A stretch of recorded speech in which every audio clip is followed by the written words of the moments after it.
Lo saludamos a Juan Carlos Villalonga, destacado especialista en la temática medioambiental, una enorme trayectoria que en este momento está precisamente allí cercano a Glasgow y participando de esta conferencia tan importante que tiene que ver con la búsqueda de resolver este problema de un planeta en alerta rojo. ¿Está bien dicho esto, Juan Carlos? Alerta rojo, ¿estamos así en este momento? ¿Qué tal? Un gusto grande y contame también de dónde estamos haciendo esta nota. Mira, estoy en este momento en Edimburgo, ya a pocas horas de volver. Edimburgo está a una hora acá de Glasgow, donde se está desarrollando la COP. Mira, yo creo que sí, o sea, las expresiones de alerta máxima, alerta rojo, son ciertas porque estamos con una ventana de tiempo muy limitado para producir todos los cambios que hay que producir.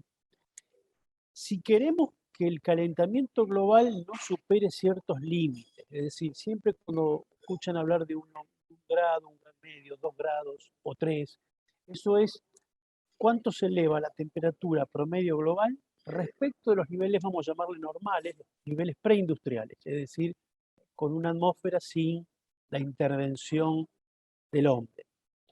Es decir, que en este momento pensás que estamos ya con un aumento de 1 grado.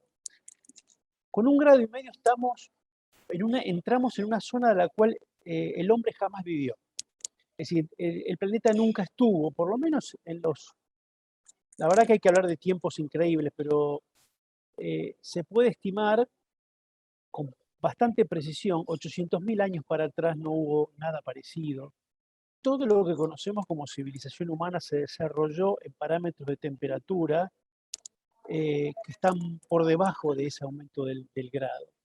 Incluido los procesos de glaciación. Disculpe que me esté yendo para cosas, No, pero pero para que nos demos es una idea. interesante. A ver, uno Para que entiende nos, que el proceso de glaciación, por supuesto, ha sido un gran enfriamiento, ¿no?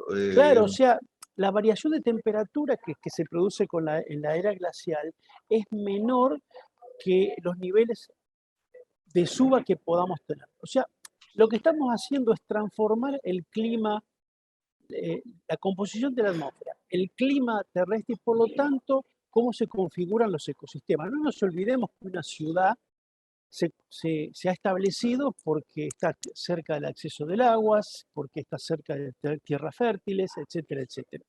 Bueno, es decir, la civilización se configuró bajo un cierto parámetro de cómo funciona el clima y los ecosistemas. Bueno, eso lo estamos modificando abruptamente, digamos, no tiene comparación con nada que haya ocurrido eh, con anterioridad y mucho menos con el hombre, o por lo menos con la historia del hombre en los últimos 10.000 años.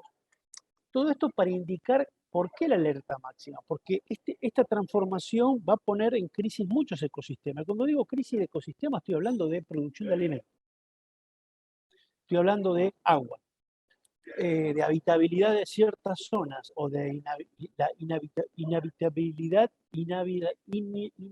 sí, ay, no me sale la palabra. está Bueno, bien.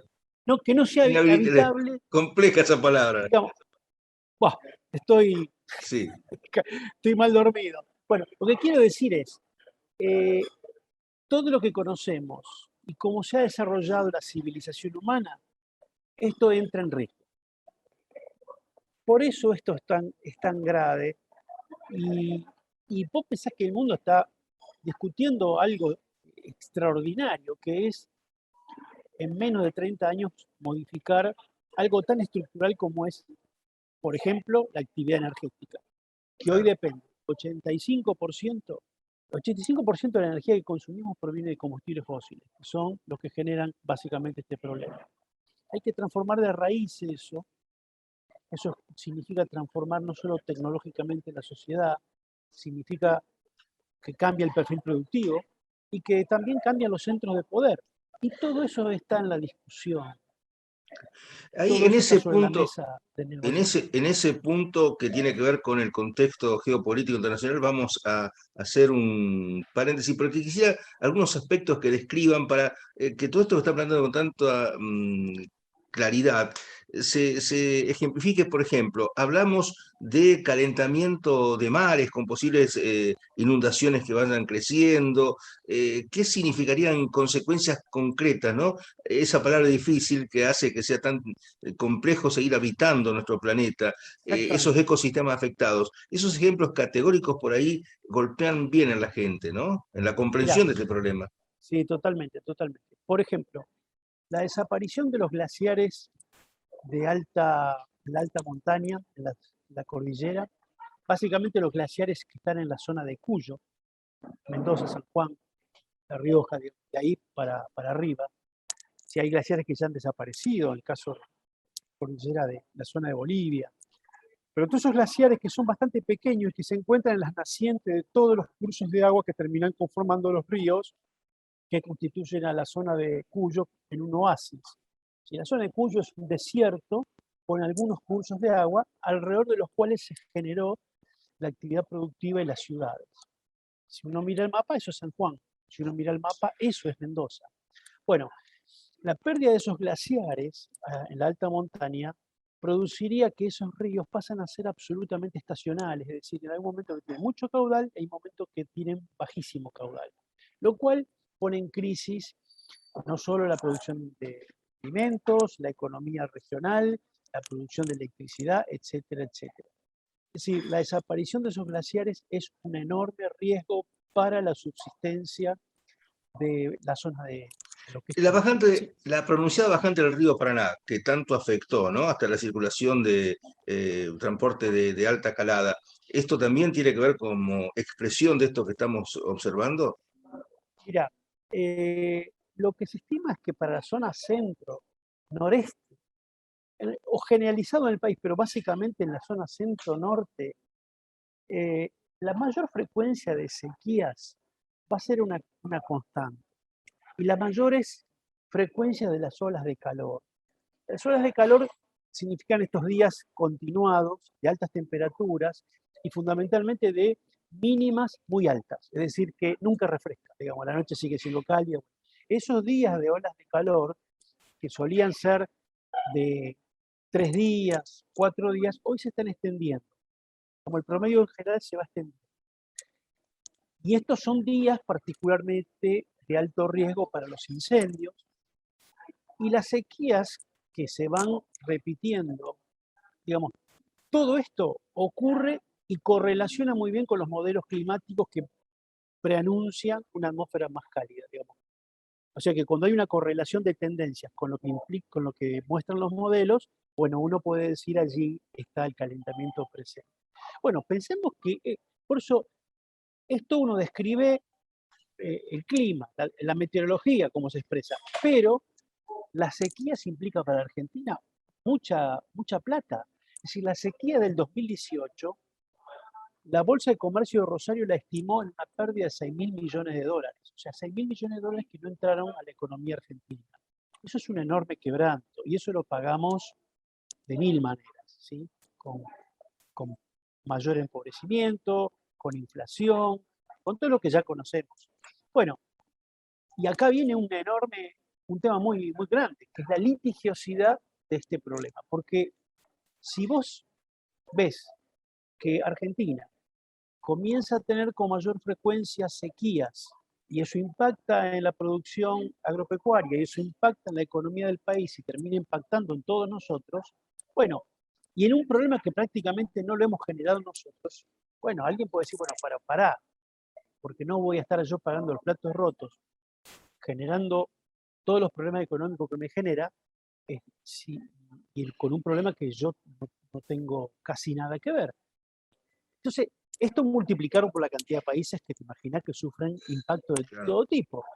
Entonces, esta es, yo diría, la, las tensiones que hay por debajo de toda esta negociación. Insisto, pensemos recordad que en los últimos años ha habido una sistemática repetición de sequías que cuando coinciden con el fenómeno de la línea se hacen muy extremas. Eh, digamos que nunca un fenómeno meteorológico uno puede decir con total exactitud, este fenómeno es cambio climático. Solamente cuando los fenómenos marcan una tendencia que coincide con los modelos, uno puede señalar que es cambio climático. Y vos decís el aumento del nivel del mar, eso es producto del deshielo de masas de hielo permanentes que pasan a sumarse al volumen de agua en el mar, y hay una expansión térmica también de los océanos, producto de la elevación de la temperatura. En la Argentina eso va a impactar fuertemente, por ejemplo, en la provincia de Buenos Aires. ¿Por qué? Porque todo aumento del nivel del mar hace que la cota de drenaje de la provincia de Buenos Aires sea más chica aún. Pensemos que la provincia de Buenos Aires es muy plana. Esto afecta también el sur de Santa Fe, ¿sí? O sea, todo el sistema que termina drenando agua hacia el Atlántico por la provincia de Buenos Aires comienza a tener en su desembocadura un desnivel menor, con lo cual aumentan los niveles de inundaciones, más pérdidas de zona fértil o zona productiva, en fin, todo termina impactando económicamente. Claro. Ahora, se está dando en Glasgow esta conferencia, la número 50, y aparecen las voces de activistas, la destacada adolescente Thunder, por ejemplo, bueno, que dicen bla, bla, bla. Creo que esa fue la consigna de esa manifestación que también tuvo su fuerte impacto, ¿no? Ese sería el modo que algunos sectores están viendo esta conferencia.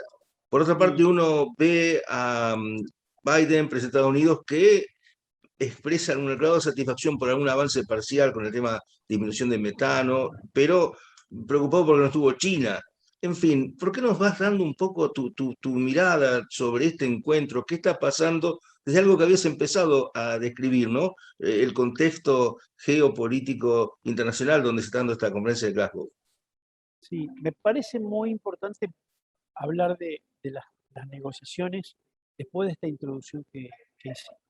La introducción esta que hicimos rápidamente muestra la complejidad de la discusión, muestra la complejidad que significa eh, transformar toda esta estructura energética y muchas actividades productivas más, sumado a eso la conflictividad de los impactos del cambio climático. Con lo cual, esto demuestra que la negociación no es sencilla. No es que no se llegue a acuerdos porque no se trabajó lo suficiente, no hubo honestidad, no hubo grandeza. Es decir, acá cada línea, cada palabra que se coloca en un acuerdo, en un texto, significa, como te decía, muchos billones de dólares, que algunos pierden y otros ganan. Eh, Creo que esto da la verdadera dimensión de lo que significa. Por lo tanto, en las COP hay que ser medido en las expectativas. Esto es un paso a paso que lamentablemente estamos muy atrasados, se empezó muy tarde. Yo creo que uno puede decir, si uno mira a grandes rasgos, sí, la verdad, estamos al horno, estamos en una situación muy complicada y producto de este atraso político ha habido una demora imperdonable. Entonces sí, abundan las palabras, todo el discurso. Ahora, cuando uno mete la lupa en lo que está pasando, uno tiene que empezar a distinguir lo que está sucediendo. Son signos muy positivos y aquellos que son signos muy negativos. Y hay que empezar a separar villanos de aquellos que están haciendo las cosas correctamente. Y creo que hay un aspecto que sí es interesante. Durante la primera semana se produjo algunas novedades importantes. La India por primera vez presentó un compromiso, todavía no lo había hecho. La India es un gran emisor, es el tercer emisor mundial. Y, y por lo tanto ese compromiso mejoró mucho las expectativas, por lo menos teniendo en cuenta lo que los países van poniendo como compromisos, hacia dónde nos lleva si cumpliésemos todo, si todo lo que decimos se cumple. Cuando digo lo que decimos es el compromiso que los países voluntariamente ponen sobre la mesa y lo transforman en un compromiso legalmente vinculante. Hoy, hasta antes de la COP, estábamos en alrededor de 2,4, 2 grados y medio casi. Bueno, ahora eso bajó a 2 grados. La primera vez, esto es un paso histórico, la primera vez que los compromisos de los países nos pondrían dentro del rango de los 2 grados. El Acuerdo de París dice que no tenemos que pasar los 2 grados y tendríamos que estar haciendo el esfuerzo para estar en 1,5. Lo que dice el Acuerdo de París. Entonces, ¿esto es un avance? Claro que es un avance. Bueno, Estados Unidos, mencionaba Biden, Estados Unidos presentó una hoja de ruta concreta para llegar a la neutralidad de emisiones en el 2050. Entonces, digamos, hay signos que son positivos y alentadores. Y hay actitudes que son muy complejas. Y a veces, pensemos lo que ocurre en la Argentina. O sea, esto muestra lo que puede pasar a nivel mundial. Argentina, en la semana previa a la COP, tuvimos 3 ministerios diciendo 3 cosas distintas, peleándose entre sí. ¿Sí? Ambiente, agricultura, que salió con una declaración confrontando con ambiente, muy beligerantes, y energía, que salió con otro documento que difiere de todo lo demás. Y todos ellos sin tener en cuenta el compromiso que Argentina ya presentó ante la convención. Bueno, ¿por qué? Por intereses distintos. Energía está encabezada por un neuquino que no quiere perder 1 milímetro el espacio que tienen los hidrocarburos en Argentina. Digo, si esto nos ocurre a nosotros y no podemos llevar a la COP una posición argentina, porque no se llegó a una posición argentina y fuimos estallados, todos fracturados, bueno, multiplícalo por 160 países. Cada país tiene sus galletas más o menos similares. O sea, En particular, Biden cuando llega con... no te pregunto bueno, justamente Biden, que bueno, ha expresado un compromiso y algún grado de satisfacción por los avances, pero también se quejó por la ausencia de China, ¿no? En este Sí, encuentro. es preocupante. Es preocupante la ausencia china. Si bien China presentó su mejora del compromiso y presentó una hoja de ruta para llegar al 2060 en la neutralidad, no alcanza. China es el gran emisor, digamos, es el peso pesado. Pero bueno, estas negociaciones continúan. Es un póker que tiene muchas manos y permanentemente. Y el Acuerdo de París obliga a una negociación constante, porque está construido en base a compromisos voluntarios. Pero me parece muy didáctico y nos baja un poco la soberbia. Criticamos a los demás cuando observamos lo que pasó en Argentina. Y cuando observamos que no pudimos nosotros ni siquiera llevar a Glasgow porque como habíamos prometido, una hoja de ruta para la neutralidad de emisiones 2050. Argentina no pudo. Bueno, entonces, la verdad, Claro. digo, cuidado al haber de los demás. Digo, Biden está haciendo la heroica, porque en este momento él está discutiendo en el Congreso un paquete de enorme cantidad de dinero de financiamiento que está justamente basado en modernizar la infraestructura de Estados Unidos para prepararse para esta transición. Y tiene una importante interna, o digamos, lucha política interna con los republicanos. Entonces, todos tenemos galletas similares, digo todos los países enfrentan esto. Yo creo que quizás una excepción podría ser Alemania, donde Alemania tiene un consenso político de altísimo nivel en este tema. Tiene discusiones, pero ojalá tuviéramos nosotros esas discusiones, porque están discutiendo si un poco más para hidrógeno, un poco más para eólica. O sea, es difícil. Que no se entienda lo que yo digo como una complacencia. Lo que estoy diciendo es, tratemos de entender, porque si no, se asemeja a esa actitud.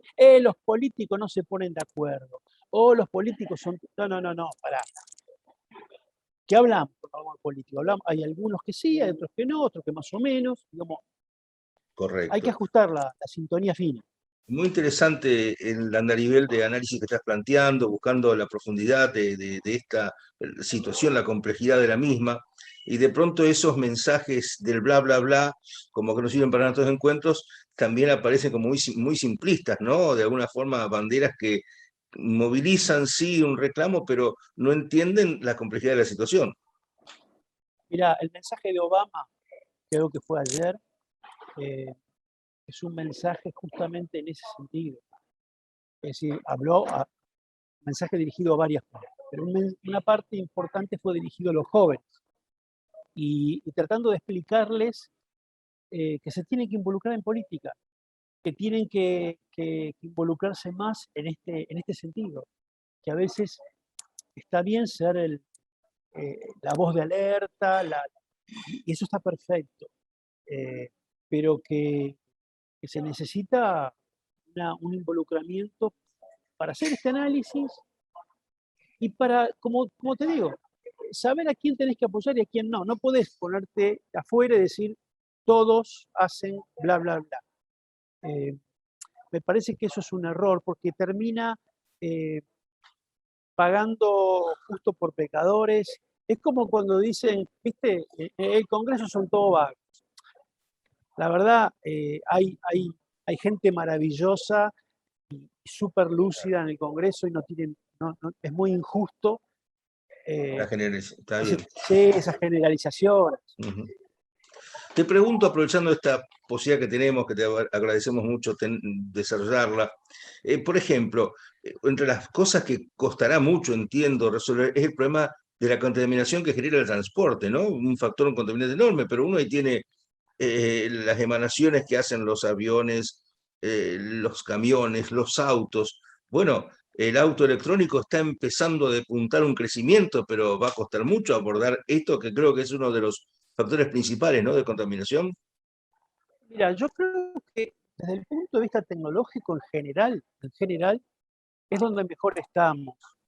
Yo te aseguro, el auto eléctrico está creciendo aceleradamente, va a crecer y en pocos años más a vos te va a parecer algo común. No hay que mirar lo que va a pasar en los próximos 10 años pensando en la dinámica de los últimos 10. Esto es una aceleración, es exponencial como se está, digamos, multiplicando las nuevas tecnologías. Vuelta a lo mismo. El problema, por ejemplo, vos mencionabas la aviación. En los vuelos de cabotaje es muy sencillo asignarle responsabilidades porque eso termina siendo responsabilidad. Vuelo que va de Córdoba a Buenos Aires, un vuelo que emitió y que termina impactando en los inventarios de Argentina. Ahora yo vuelvo a la Argentina. Es un vuelo que sale de acá de Inglaterra, pasa por Europa y va a la Argentina. ¿A quién se le imputa esas emisiones? ¿A Argentina, Inglaterra, a Ámsterdam, a Holanda? ¿A quién? Digamos, todo lo que es aviación internacional y lo que es el transporte marítimo internacional se contabiliza, se asigna a un sector que no corresponde a ningún país y que hay que resolverlo de algún modo. ¿Se entiende? O Sí. sea, como verás, la complejidad es cómo asignamos las responsabilidades. Y eso es, insisto, cada letra son millones de dólares. Entonces no pretendamos que sea sencillo. Acá el gran problema es que se arranca tarde, Bueno. pero digo, desde el punto de vista tecnológico, yo creo que vamos avanzando de manera muy interesante. Hoy las tecnologías de producción de energía eléctrica por renovables son más competitivas, que sale más barato que producirlo con energía fósil. El auto eléctrico va camino a ser ya competitivo plenamente con el auto convencional en menos de 4 años. Esta es la estimación que se hace. Eh, digamos, en tecnología no hay grandes misterios. En la medida que una tecnología escala y gana madurez, es competitiva. Vos pensás que hoy estamos nosotros hablando por computadoras. La computadora que vos tenés adelante de tuyo era impagable hace 20 años, ¿sí? Esa capacidad de cómputo, etc. ¿Por qué hoy podés pagarlo? Bueno, porque se masificó y la escala Claro. hace que, bueno, todo sea más barato. Entonces, en tecnología, te diría, Las respuestas están ahí adelante, solo hay que hacerlas escalar.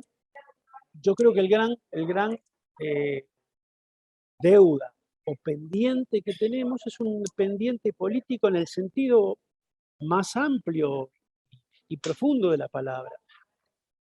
Hay una frase mágica o así emblemática dentro de estas negociaciones que es las responsabilidades comunes pero diferenciadas. ¿Qué quiere decir eso? Todos, absolutamente todos, somos responsables frente a este problema y todos tenemos que poner lo nuestro. Ahora, esa responsabilidad es diferenciada. ¿Y cómo se diferencian? Bueno, ahí viene otro gran tío. Te la hago sencilla. Yo te decía, China es el gran emisor. El gran problema del mundo en este momento es China, que sigue aumentando emisiones y está allá arriba de todo. Ahora, eso es la fotografía. Y si miramos todos estos gases que están produciendo el calentamiento global, ¿quiénes lo emitieron? ¿Quiénes lo colocaron ahí arriba de la atmósfera? Entonces ahí vas a quién han sido los emisores históricos, desde la revolución industrial para acá.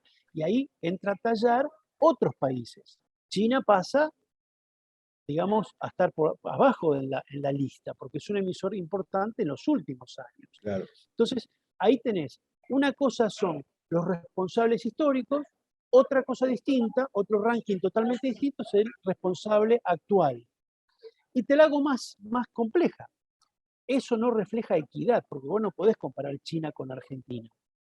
Entonces, lo equitativo es comparar un chino contra un argentino. Y ahí te vas a llevar la sorpresa que el argentino emite más que un chino. Ajá. Un argentino Nosotros, emite más que un chino en... sí, claro, cuando vos contabilizás el total de emisiones de Argentina, lo dividís por los habitantes, eso da más que un chino. Digamos que en el per cápita, que es lo que mide en definitiva equidad, porque vos no podés comparar China con Uruguay o Brasil con Uruguay. Entonces, se mide per cápita. Bueno, Argentina allí, Argentina emite más que el promedio europeo. Entonces, no somos Claro. nosotros los inocentes. Nosotros somos parte de un gran número de países que tienen que hacer sus deberes. Por eso te digo que yo con esto te acabo de dar 3 rankings totalmente distintos. Emisores actuales, emisores históricos, emisiones per cápita. ¿Cuál de las 3 es la que vale? Bueno, depende de lo que estés hablando y insisto, eso es lo que está sobre la mesa. Entonces, cuando hay que poner plata, ¿quién pone plata? Cuando hay que exigirle reducción de emisiones, ¿quién es el primero que tiene que reducir? ¿Quién es el que más tiene que reducir? Yo trato de que seamos realistas en este tipo de cosas y que miremos domésticamente los problemas que tenemos para darnos cuenta que no somos los que podemos tirar la primera piedra. La última, la última. Tenemos una lectura muy amplia que has hecho.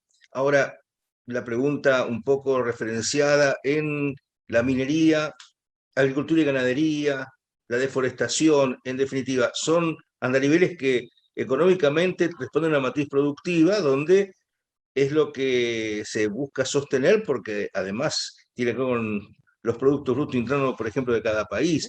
Por un lado eso, por otro lado la afectación al medio ambiente. Esta ecuación es cómo se resuelve, ¿no? Ahí entra a jugar una cuestión ideológica pensando, bueno, lo único que importa es el rédito económico y no me importa lo que es el contexto ambiental. En ese sentido, ¿qué está pasando hoy en los gobiernos, en los países, en la gente? ¿Hay otro tipo de mirada? Mira, te lo vinculo con lo que venimos hablando.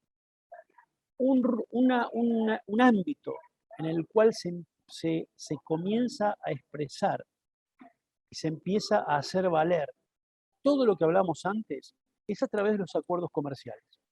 Es decir, yo soy un país que asumo responsabilidades, le compro a aquel que asume responsabilidades similares. Porque si no, el que contamina compite, digamos, con menos costos frente a aquel que cuida. Y acá ocurre esto. Dentro de pocos años, en 2, 3 años, está previsto que Europa comience a cobrar un impuesto al carbono en frontera. Es decir, cuando entra un producto producido afuera, se verifica si ese producto pagó las emisiones como pagan los productores europeos. Y esto está ocurriendo en todo. Fíjate vos que el último tramo de la negociación del acuerdo Mercosur-Unión Europea se trabó por la cuestión ambiental, básicamente con Brasil, por el tema de deforestación. Y acá, perdón que la haga larga, pero cuando se dan los procesos de deforestación intensos en Brasil, las emisiones de Brasil se comienzan a asemejar a las emisiones de toda Europa. Entonces, si vos tenés un país europeo que está pagando carísima la electricidad, que está haciendo un esfuerzo enorme para reducir, y de repente viene un Bolsonaro y te da vía libre para deforestar, te arruinó el esfuerzo que hiciste. Entonces, por la vía de acuerdos comerciales, yo le voy a poner un límite a Brasil. Bueno, esto está pasando en todos los rubros de la economía. Digamos, cuando comiencen las exportaciones de acero y cosas por el estilo, ya eso va a entrar de entrada rápidamente a tener ese tipo de ajustes por emisiones de carbono. Chile está pensando que ellos no quieren perder el mercado del cobre y por lo tanto quieren hacer un cobre de cero emisiones y ellos están pensando en cómo la minería se transforma en una minería en base a hidrógeno y una minería que pueda mostrar perfiles ambientales altos, porque es lo que se va a comenzar a exigir. Insisto, todo este entramado que estuvimos describiendo comienza a tener sus controles internacionales a través de los acuerdos comerciales. Con la agricultura y ganadería también, ¿no? Y Agricultura la y ganadería agricultura también. también. La agricultura también. Mientras nosotros sigamos deforestando, el San Benito de la deforestación va a impactar sobre todo la producción agropecuaria argentina. Y esto el campo lo tiene que saber. Por supuesto que Argentina lo es ahora y lo va a tener a futuro una enorme posibilidades en producción de alimentos. Pero tenemos que mejorar, tenemos que mostrar que hacemos las cosas bien. Yo creo que Argentina tiene que dejar de deforestar inmediatamente, cosa de sacarse esa mochila, porque la verdad que eso se tiene en cuenta. Entonces, todos los rubros económicos van a comenzar a estar eh, bajo la lupa de este tipo de estándares. Y es correcto. Alguna gente dice no, porque nos van a exigir, y esto es una exigencia que nos ponen para que no vendamos. No es así. Es correcto. Si un país autoimpone determinado estándar doméstico, es lógico que lo pida a quienes le quieran vender. Porque si no, le hace pagar sobrecostos a la propia industria en detrimento, digamos, favoreciendo que ingresen productos que contaminan, que no bajan emisiones, etc. Entonces, esto va a ocurrir sí o sí. ¿Cuándo va a ocurrir esto? En los próximos años. Durante esta década lo vamos a ver. Entonces, todos los sectores de la economía tienen que transformarse y prepararse para las nuevas tendencias. Ni estoy mencionando las nuevas tendencias en consumos alimenticios, que eso la verdad es un tema que va a ocurrir. Va a ocurrir. Por lo tanto, hay que estar pensando ya cuál va a ser el perfil productivo agropecuario dentro de 15 años, cuando muy probablemente baje el consumo de carne. Sí, mal que nos pese a los que nos gusta comer carne, pero esto es la verdad. Sí, esto está ocurriendo ya y va a haber penalizaciones sobre esto. Es decir, recordemos que la ganadería es un rubro en el cual hay allí una contribución con metano importante, que obviamente hay que reducir. Pero digo, no es que hay que dejar de producir alimentos, sino que va a haber que mejorar. Y el campo, yo no tengo duda que el campo y el sector rural argentino productivo se va a poder adaptar, porque lo ha hecho muy bien, lo ha hecho muy bien. Solo que no hay que demorarse, no hay que quedar afuera porque puede ser caro. Muchísimas gracias, Juan Carlos. Ha sido tan amplio lo que has descrito que uno encuentra muchos elementos de utilidad para ir entendiendo cabalmente esta compleja y prioritaria situación que nos plantea el cambio climático. Así que bueno, realmente destacar tu participación así en esta conferencia en Glasgow y siempre son realmente puntos que hacen a un futuro mejor. Así que gracias, Juan Carlos, por esta comunicación. No, gracias a vos, ¿eh? Hasta luego, nos vemos allá. Hasta Hasta luego. siempre.